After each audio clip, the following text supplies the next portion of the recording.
Hey guys, welcome back to the channel. In this tech tutorial video, we're going to show you how you can add a question to your events and meetings on Doodle.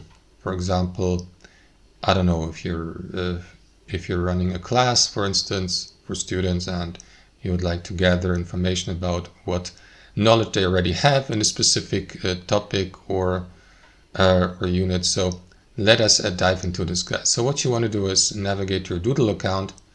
Then create a new Doodle or event. You can do that, of course, with your already existing ones. I'm going to create a new one by clicking into this plus button here. Go with this type here of Doodle meeting for the sake of this tutorial. And then, guys, scroll down. And what you want to do is go through that meeting here, add general information like the title, description, and so on and so forth. And then, guys, once you have created your meeting, you have assigned a session, for example, a date and start time, duration, and so on and so forth. Scroll down, and then guys,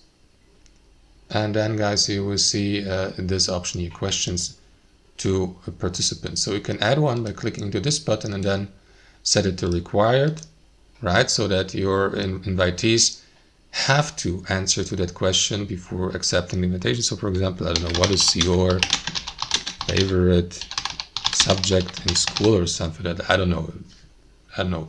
Think about a question here, right? And then click into create and share here if you'd like to create a given event, and that's basically it. And as previously mentioned, users who get invited to that event will then have to answer to that question first before accepting the invitation. That's how it works, guys. Thanks for watching. Hope you enjoyed it, got some value from it, and we'll catch you later.